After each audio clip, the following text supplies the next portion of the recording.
बिहार का वाल्मीकि नगर लोकसभा क्षेत्र भारत के संसदीय राजनीति में खास महत्व रखता है। नेपाल की सीमा से सटे इस लोकसभा क्षेत्र को प्रकृति ने खास तौर पर सजाया संवारा है। वाल्मीकि नगर में बिहार का एकमात्र नेशनल पार्क है, जिसे वाल्मीकि नगर टाइगर रिजर्व के नाम से जाना जाता है। गंडक नदी पर बना पुल सामरिक महत्व से भी खास है। यह पुल नेपाल और बिहार को जोड़ता है। वाल्मीकि नगर में 3 नदियों का संगम है, जहां त्रिवेणी स्नान का मेला भी लगता है। बिहार के पश्चिमी चंपारण जिले का वाल्मीकि नगर लोकसभा सीट 2008 में परिसीमन के बाद पहली बार अस्तित्व में आया और इस सीट पर पहली बार 2009 में आम चुनाव हुआ। इससे पहले इस सीट को बगहा संसदीय सुरक्षित सीट के नाम से जाना जाता था। आज़ादी के बाद हुए चुनावों में यहां से लगातार 5 बार कांग्रेस ने फतह हासिल की, लेकिन 1984 के बाद से कांग्रेस को इस सीट पर जीत नसीब नहीं हुई। इस सीट पर पिछले 15 सालों से अधिक समय से एनडीए का कब्जा रहा है।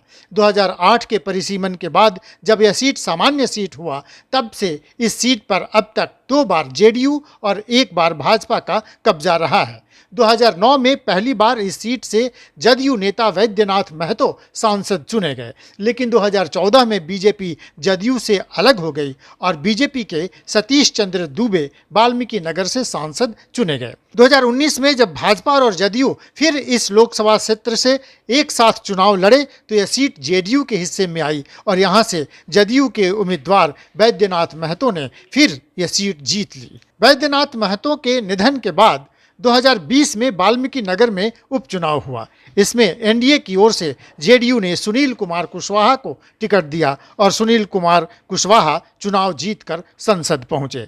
इस तरह 2009 से लेकर अब तक यहां 3 आम चुनाव और 1 उपचुनाव हो चुके हैं। इन सभी में एनडीए उम्मीदवारों की जीत हुई है। जेडीयू के सुनील कुमार कुशवाहा अभी वाल्मीकि नगर से सांसद हैं। बताते चलें कि वाल्मीकि नगर क्षेत्र की 8% आबादी ही शहरों में निवास करती है। अधिकांश आबादी तो गांवों में रहती है। गन्ने की खेती के लिए प्रसिद्ध वाल्मीकि नगर के लोगों की मूल समस्या बेरोजगारी और पलायन है। इसके अलावा जो सबसे ज़्यादा दुख देती है वह बाढ़ की समस्या है। चीनी मिलों के बंद हो जाने के बाद से वाल्मीकि नगर के किसानों के सामने मुश्किलों का पहाड़ खड़ा हो गया है। मिनी चंबल के नाम से विख्यात वाल्मीकि नगर क्षेत्र में बगहा को जिला बनाने की मांग वर्षों पुरानी है। फिलहाल बगहा पुलिस जिला है, लेकिन बिहार में जनता के मुद्दे, चुनाव के मुद्दे कहाँ बनते हैं। हर बार जातीय गोलबंदी और राष्ट्रीय मसलों पर चुनाव लड़े और जीते जाते हैं। 2024 में भी वाल्मीकि नगर की जनता के मुद्दे गौण हैं। मोदी और नीतीश फैक्टर हावी है। तो आइए एक नज़र डालते हैं वाल्मीकि नगर लोकसभा सीट के जातीय समीकरण पर। वाल्मीकि नगर लोकसभा सीट पर ब्राह्मण वोटर्स निर्णायक भूमिका में हैं। इसके अलावा कुशवाहा, थारू जनजाति, मुस्लिम और यादव वोटर्स भी बड़ी संख्या में हैं। हालांकि अधिकतर राजनीतिक दल ब्राह्मण और कुशवाहा वोटर्स पर ही अपना दांव खेलते हैं। ब्राह्मण मतदाताओं के दबदबे वाले इस क्षेत्र में ब्राह्मण वोटर्स की संख्या 1.5 से 2 लाख तक ही है। जातिवार मतदाताओं के अनुमानित आंकड़ों पर ध्यान दें तो वाल्मीकि नगर में 3.5 लाख मुस्लिम मतदाता हैं, तो दलित महादलित वोटर्स 2.5 लाख के आसपास हैं। वैश्य वोटर 2.5 लाख, तो आदिवासी मतदाता जिसमें थारू और गोंड प्रमुख हैं, उनकी संख्या 1,60,000 के आसपास बताई जाती है।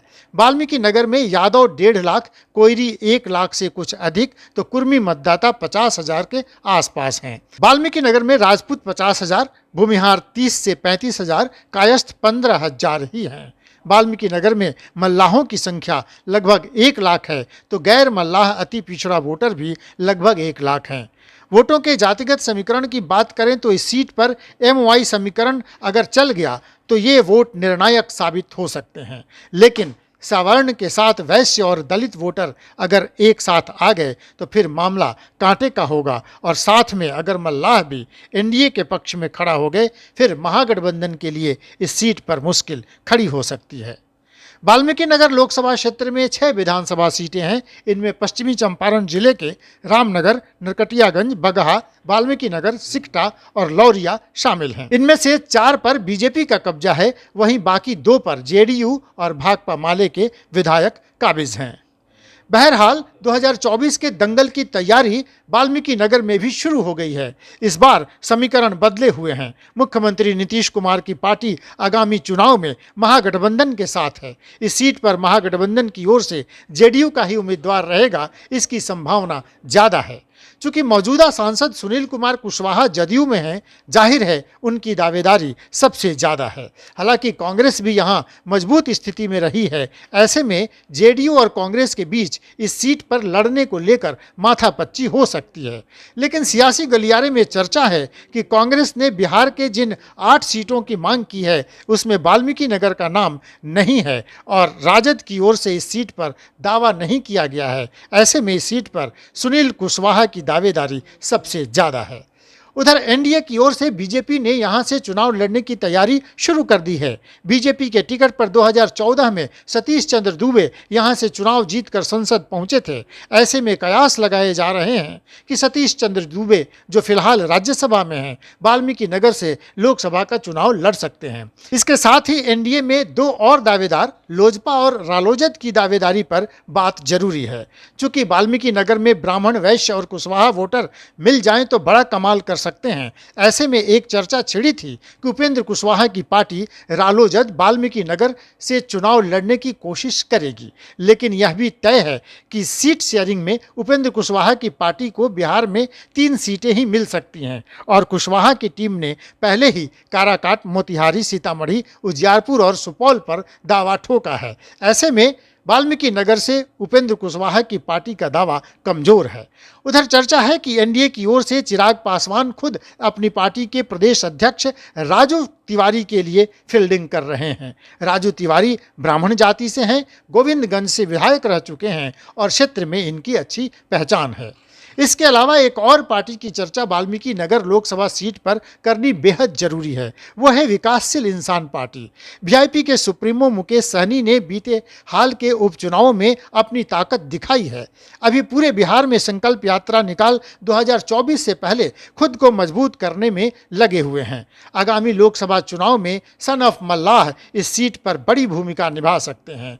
ये तो तय है कि 2024 का चुनाव किसी भी गठबंधन के लिए आसान नहीं होने वाला। ऐसे में इस सीट पर मल्लाहों और अति पिछड़ों की संख्या को देखते हुए कहना गलत नहीं होगा कि मुकेश सहनी भी यहां बड़ा फैक्टर बन सकते हैं। बहरहाल अभी तक किसी भी गठबंधन की ओर से सीट शेयरिंग और कैंडिडेट को लेकर कोई चर्चा नहीं हुई है, तो देखना दिलचस्प होगा कि इस बार जदयू भाजपा जब एक दूसरे के खिलाफ खड़े होंगे तो किसकी ओर से 2024 के दंगल में कौन पहलवान अखाड़े में खड़ा होगा। जदयू के मौजूदा सांसद को शिकस्त देने के लिए भाजपा किसे अखाड़े में उतारेगी, सबकी निगाहें इसी पर टिकी हैं। देखते रहिए लाइव बिहार। अगली कड़ी में किसी और लोकसभा सीट के जातीय समीकरण, सियासी जोड़ तोड़ का सबसे सटीक विश्लेषण लेकर हम फिर हाजिर हो जाएंगे। जुड़े रहिए लाइव बिहार के साथ, देखते रहिए live Bihar. Live Bihar YouTube पर सब्सक्राइब और फेसबुक पर लाइक जरूर करें।